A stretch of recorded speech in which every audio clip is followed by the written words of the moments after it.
Hello po mga nay. Kape po tayo. So may papakita lang po ako. May dumating na in-order ko. So thank you kay Mami Rose Ann kasi nagkaroon ako ng idea kung saan ako order ng mga seeds. Yung mabibili ko sa palengke ng tig 100 plus kasi nakita ko.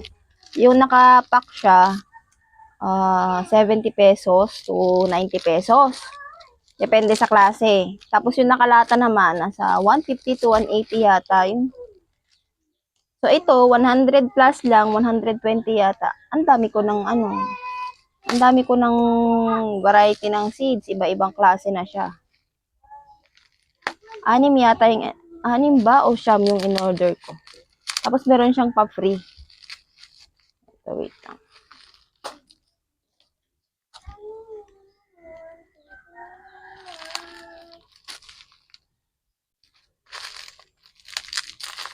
Galing, nakabubble wrap pa siya.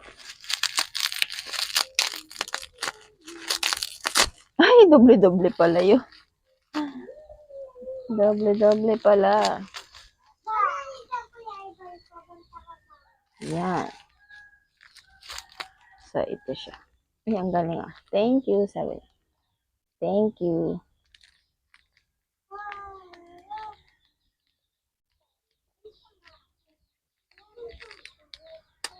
Sealed na sealed talaga.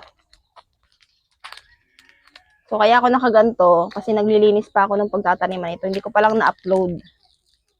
Kasi nga, gusto ko, bago ko siya i-upload, tapos na ako maglinis. So, ito ipapakita ko lang in-order ko. Yan, nasira na yung thank you. Ay, naka-sealed pa din. Doble-doble yung sealed niya. Yan. Wow. May may nakalagay pang free. May free siyang pechay. Yan. Ito ay tomato. Tapos kalabasa. Ito yung siling pansigang. Siling panigang. Eggplant. Bell pepper. Yan, bell pepper. Upo. Sana tumubo kasi yung una kong tanim nito, hiningi ko sa dinalupihan pa. Hindi tumubo, namatay. Ito, patola. Ito yung mahahabang patola, yung may kanto. Tapos, ito sitaw. Sitaw na mahahaba naman to. Kasi yung sitaw ko dito, maikli lang. Tapos, ampalaya. Yung last na ampalaya ko, wala siyang, hindi ako nakakapagpabinhi ba? Hindi ako nakapagtabi ng seeds niya. Pero merong tumubo, 2 puno yata yun. Ayun, inayos ko na rin yun. Para ito, iladagdag ko na lang sa mga iba pang tanim. Ngayon nga, naglilinis ako ng pagtataniman ko nito mga to.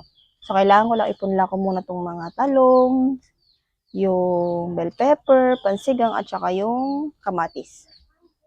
So, meron din siyang planting instructions. So, until today ay panggabi ako. So, makakapaglinis pa ako ng pagtataniman. Sana matapos ko siya. Tapos, bukas, pang umaga na naman ako. So, yun. Sa hapon, pwede akong maglipat ng mga tumubong halaman doon. Tapos, pwede na rin ako magtanim. Kasi sa hapon ko talaga preferred magtanim kahit na mga buto lang siya, mga seeds. Gusto ko kasi ma-preserve muna siya ng buong gabi bago siya maarawan kinabukasan. So, yun lang po. Thank you for watching.